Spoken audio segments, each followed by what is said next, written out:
for joining us. My guest is Stephen Naron, the Director of Fortunoff Video Archive for Holocaust Testimonies, which I have found fascinating. 4,400 testimonies, 12,000 hours of recordings from people who survived the Holocaust. As director, where do you even start to put people in touch with this and the magnitude of it?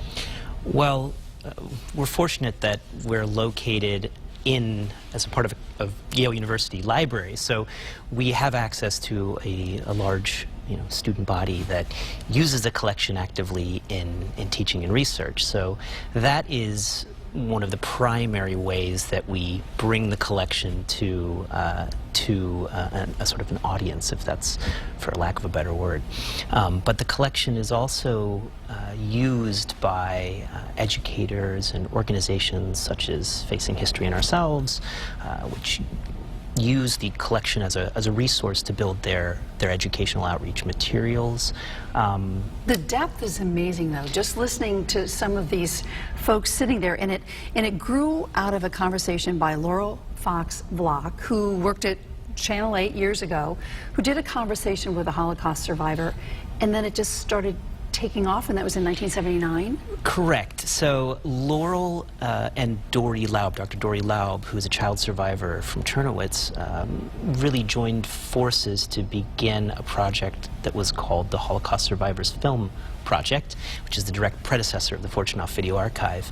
And it began here in New Haven in 1979 as really a grassroots effort. So it's not just Dori and Laurel, although they were the key, the sort of components of this initial effort, but it wouldn't have happened without the support of the local survivor community, in particular a survivor named William Rosenberg, who was the head of a survivor organization called the Verband here in New Haven, and a lot of other people and members of the Jewish community, allies, survivors, children of survivors. And I think that's what makes this collection quite unique, is that it emerged from a sort of larger movement within this relatively small community in New Haven, and has had really an international impact in terms of how does one record and document a genocide, in terms of scholarship and how the history of the Holocaust is written. If it wasn't for the Fortunoff Video Archive and other organizations like the Fortunoff Video Archive, history and the way historians write history wouldn't have shifted from a focus on sort of German sources, the sources of the perpetrators, to the voices of the victims and looking at first-person accounts from survivors. Where did this take place, the initial recordings? Because it was so simple and yet so impactful. Well, as you noted, the idea of recording with video was really Laurel Vlock's brainchild, because she was she had her own television show here, and the initial recording was done, in fact, 40 years ago on May 2nd, May 2nd, 1979, at Dori's office on Howard Avenue. And at that time, they really didn't know what to expect. With the help of Willie and other survivors in the community, they invited 4 individuals to speak and to be interviewed that evening. And I think they began in the late afternoon, around 6 o'clock, and they kept recording, and they didn't finish until after midnight.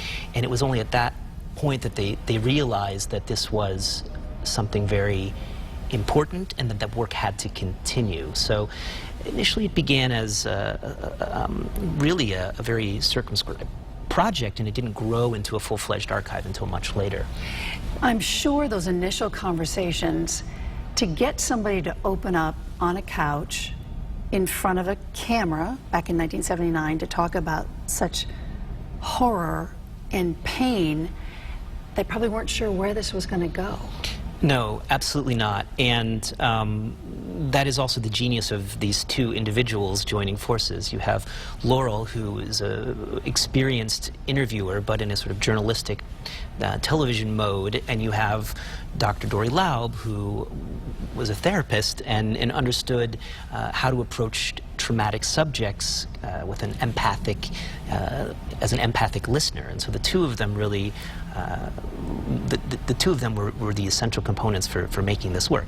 And having the trust of the survivor community, and the fact that Dori himself was a child survivor, that really was a really important factor in building that bridge that would make the survivors comfortable sitting in a room with them and telling them these stories. And as you say that, let's listen to a part of one of those testimonies. Auschwitz, if I would like to describe it,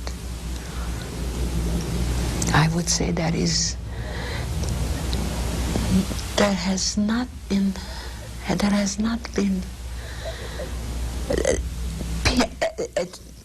people did not invent an expression what Auschwitz was. It was hell on earth.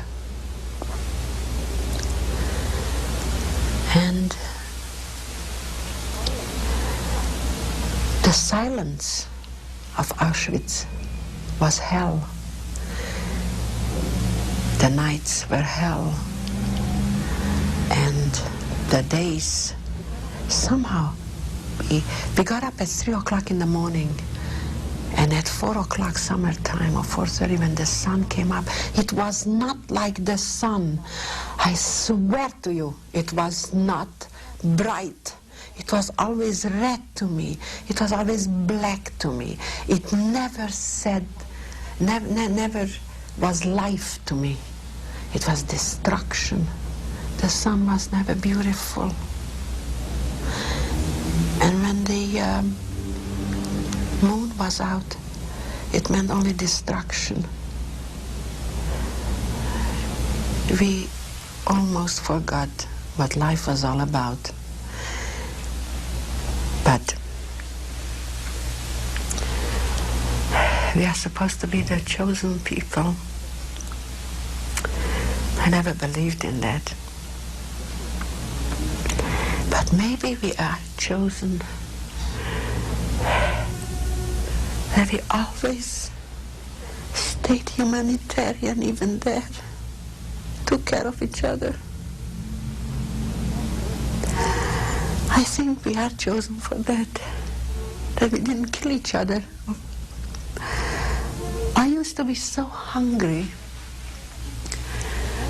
that I thought if a dog would pass by, I wanted to take the chair if I would have seen the chair. It hurt me so that I wanted to run and scream and go mad, just go mad. I was so hungry. And there was all my colleagues, prisoners, and I would have never done any harm to them, ever. And I would be a fool to say it happened because I'm Jewish and I'm different, by no means. But if we are chosen,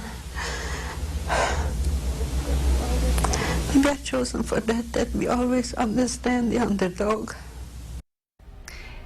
So powerful. I've been to the concentration camps in Poland. She talked about the horror and the silence, and you can feel what happened there. The fact that we have this down on videotape is so important. Give me an example of what people comment about once they hear these testimonies. Well, you have to keep in mind that most of the people who watch these testimonies are often researchers. So when they come to us, they're or they think at least that they're prepared to work with these materials. But even then, obviously, the emotional impact of spending hour after hour watching testimony can be quite difficult. And the fact is, there is no shortcut to using these materials. They are real time. They're recorded recordings. You can't really fast forward through them in order to understand what happens in a testimony. You have to watch it in its entirety. So excerpts like this only give us a little glimpse of the depth of a single testimony. And the testimony that you picked to show, Edith, is also, and they're all unique, is a very unique testimony in its sort of poetic voice that she uses in talking about her experiences in the camps. Well, she went there. She was able to, in front of a camera, go back to that experience. And that's common in the interview process. I'm not an interviewer, but interviewers have told me that what they often see transpiring in the studio is that the survivor is thrown back into their memories, into their experience, and it's almost as if they see a film of their life playing in their head, and they're recounting it. If you watch other testimonies, you'll notice that survivors often slip in and out of different languages because they're really re-experiencing the events in the languages in their heads. So they're very complicated documents. They don't tend to have a strict chronological narrative. That's just not how memory works. They hop back and forth between different periods between their childhood. And the video archive is also special. The fortunoff Video Archive is special in that our methodology allows for that freedom. The goal is to give the survivor the agency and control over the interview process. What world stages have this information been on since its birth? Well, as I said, it started in '79 here in New Haven, but it grew quickly. In fact, it came to Yale in 1981, and it opened its doors to the research community in '82, and that was thanks to Professor Jeffrey Hartman. Jeffrey Hartman was a professor of comparative literature here at Yale, and he was also was on a Kindertransport, escaped Germany. He was born in Frankfurt, escaped to England. It was personal. It was personal, and you know, and his wife happened to be one of the first survivors recorded on May 2nd in 1979, and so he became quickly involved with the project and brought it to Yale, and through his international connections, he helped the project grow, and we established affiliate projects around the world, over 30 affiliate projects worldwide that took our methodology and continued to do the same thing we'd done in New Haven, but in their communities. So the collection, these 12,000 hours, it's not just here recorded in New Haven in the area, it's all throughout North America, South America, Europe, in Israel, over a dozen different languages, and recorded in over a dozen different countries. So it really is an international collection, and it's an international collection that is based on sort of cooperation, right? And we're the only location, or we were the only location until 2015, where all of these affiliate projects materials and our recordings could be seen. Now the collection is available at partner locations. It's digital. And where are those partner locations? All over the world? All over the world, and mainly institutions of higher learning and Holocaust memorial museums.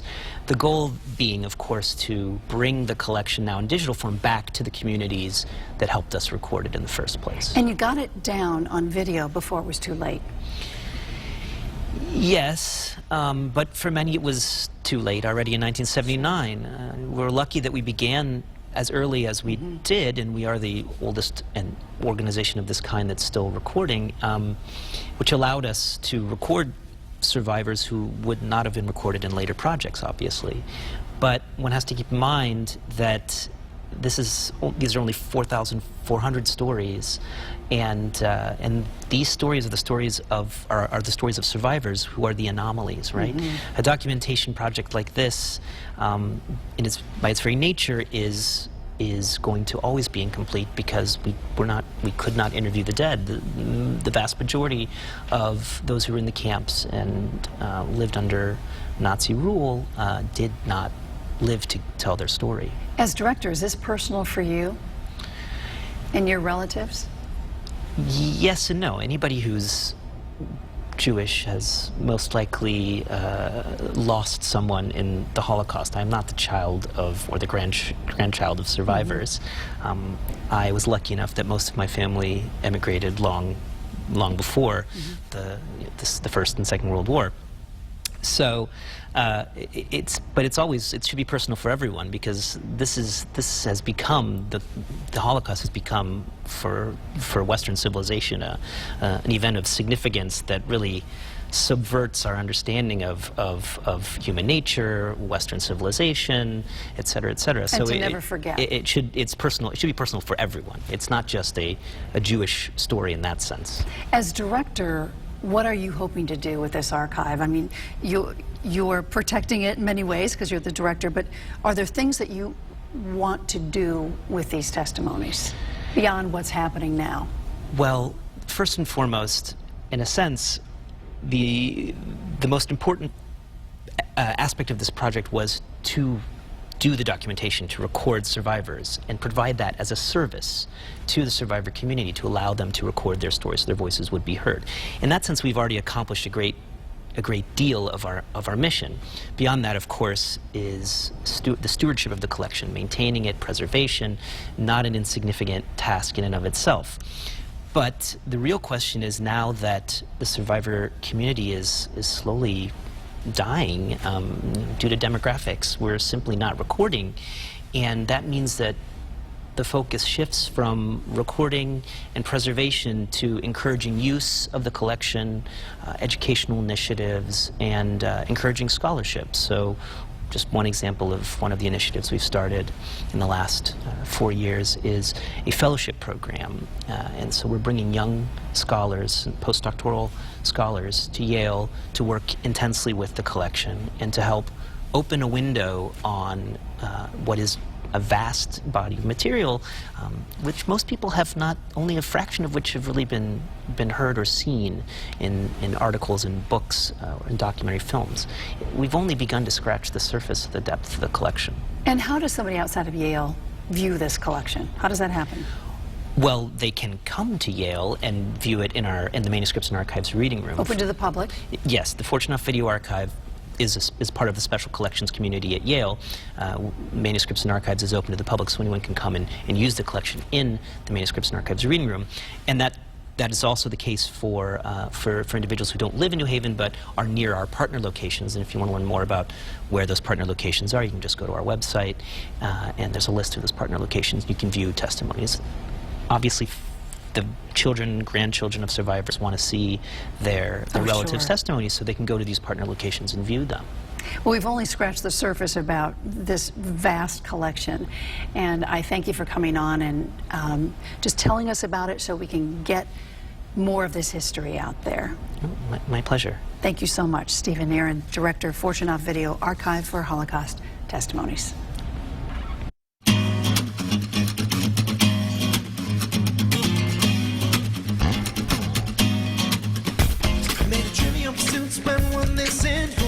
Spend all night kissing, and if Walter's right here, then who else is missing?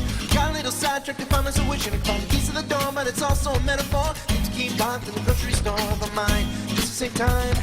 Skip right ahead to the last ride.